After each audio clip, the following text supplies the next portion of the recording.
Stélio, último, porém não menos importante, para falar sobre comércio eletrônico. Afinal de contas, os níveis de transação só crescem. O brasileiro, o internauta brasileiro aprendeu a comprar pela internet, vê as vantagens da compra pela internet. Queria que você falasse um pouquinho de para onde estamos e para onde caminhamos quando se trata de comércio eletrônico. Bom dia a todos. Cumprimento o ministro Paulo Bernardo, cumprimento o senador Walter Pinheiro, cumprimento a ministra Nancy Andrighi e demais colegas aqui dessa mesa. Obrigado pelo convite aí da Abranet para participar desse congresso. Eu estou no Mercado Livre há 14 anos, desde 1999, portanto, bem no início aí desse período de desenvolvimento da internet comercial, conforme nós vimos naquele vídeo.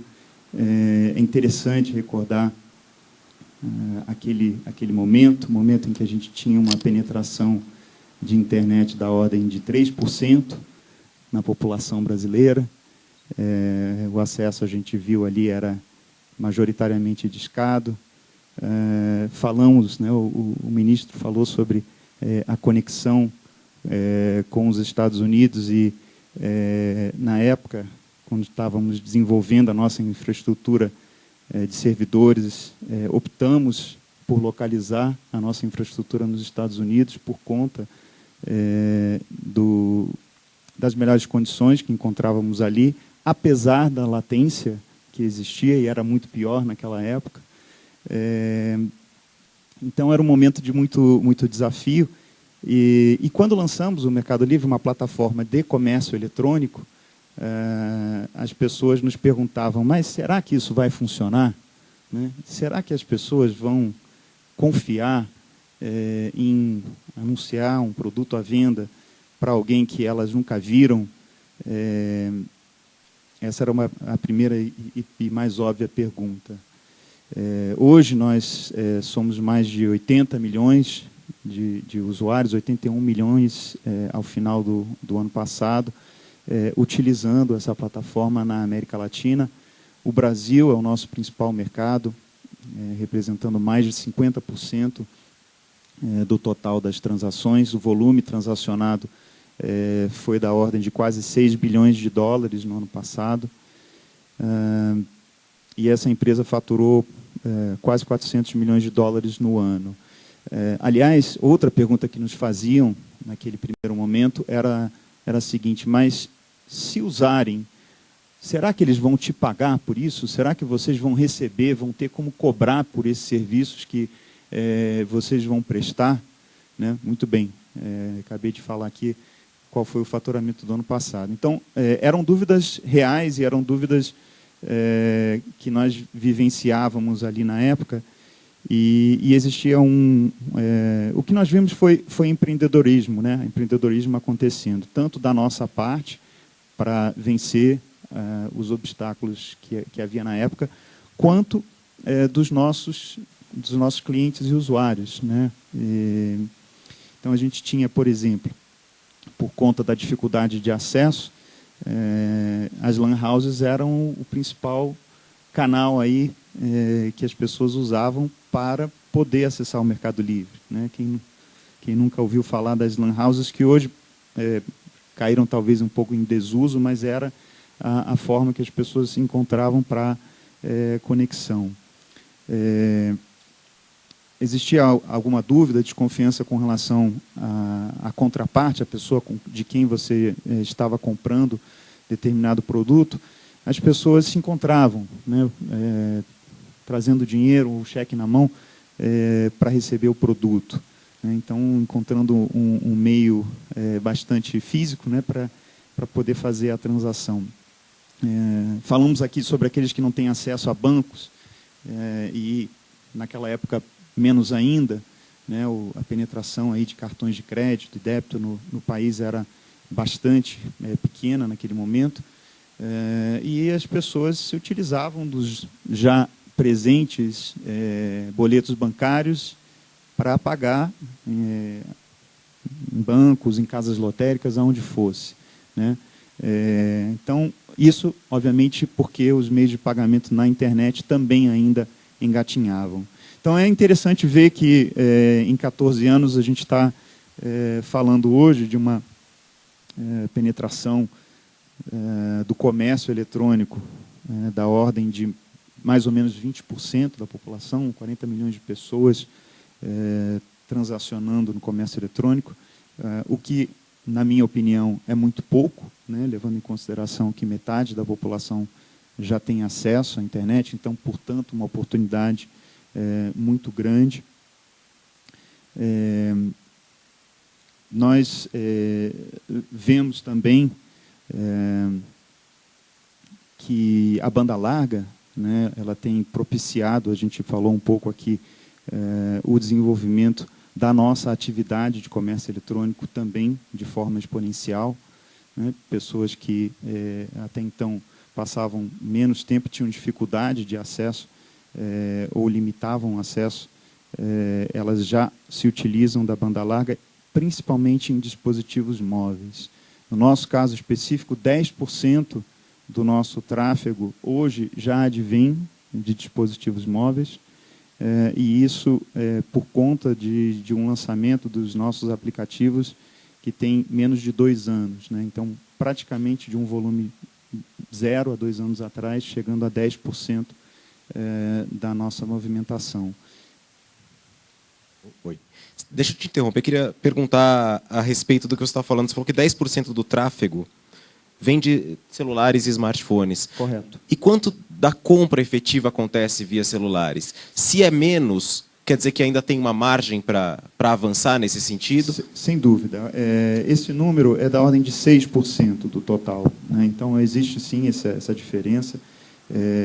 Parte disso diz respeito a limitações com relação a meios de pagamento.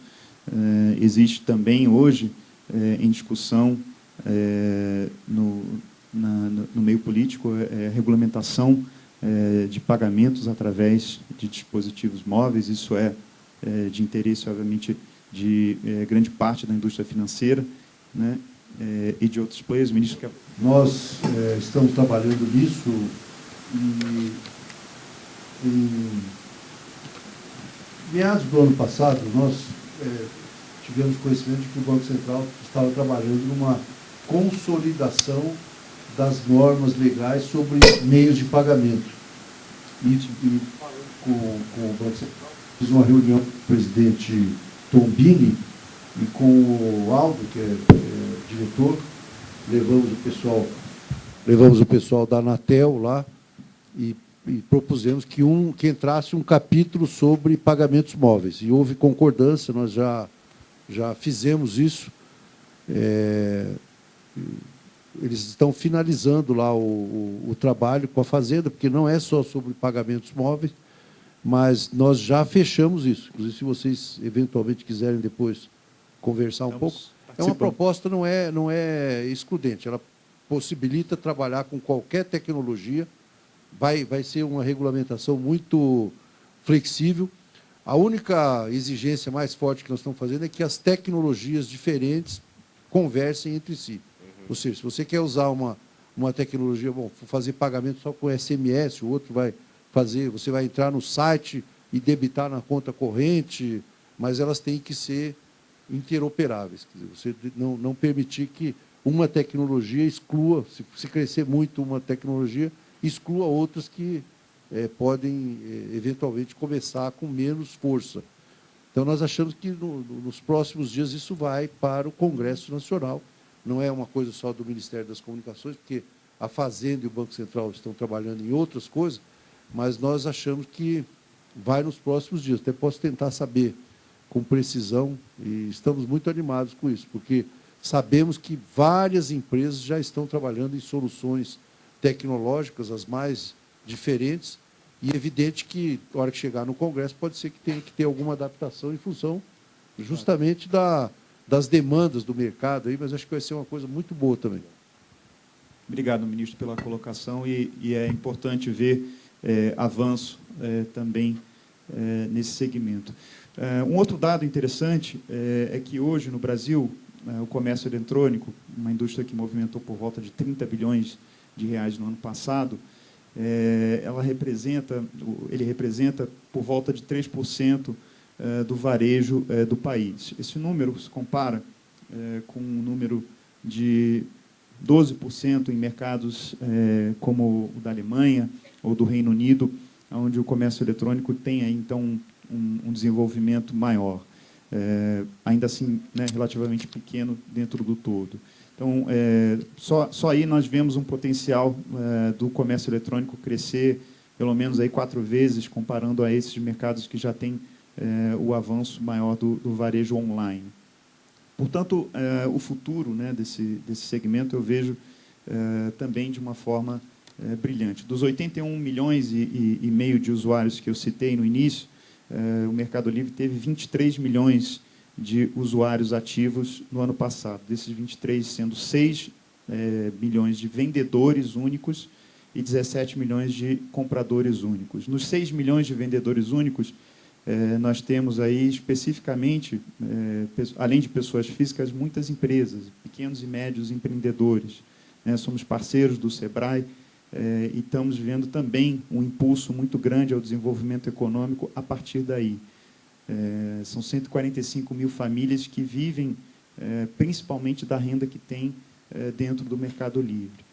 Então, o comércio eletrônico ele é democrático, ele propicia, né, que um pequeno, de certa forma, compita em igualdade de condições com um grande. Ele permite que pessoas, a gente falou também do acesso aqui remoto a localidades aí no Amazonas, no Amapá, também ter acesso aos bens, né, que talvez não estejam disponíveis ali no varejo físico ao seu redor, e né, podendo comprar esses bens aí de outras localidades no país ou até fora do país. Enfim, eu acredito no futuro brilhante, né, dos 23 milhões de usuários ativos que a gente teve no ano passado, a gente tem aí uma visão de chegar a 100 milhões, por que não, em algum tempo. Né? A internet na América Latina, como todos, somos 600 milhões de pessoas, por volta de 200 milhões de pessoas com acesso à internet, portanto, aí um mercado muito grande a ser ainda desenvolvido.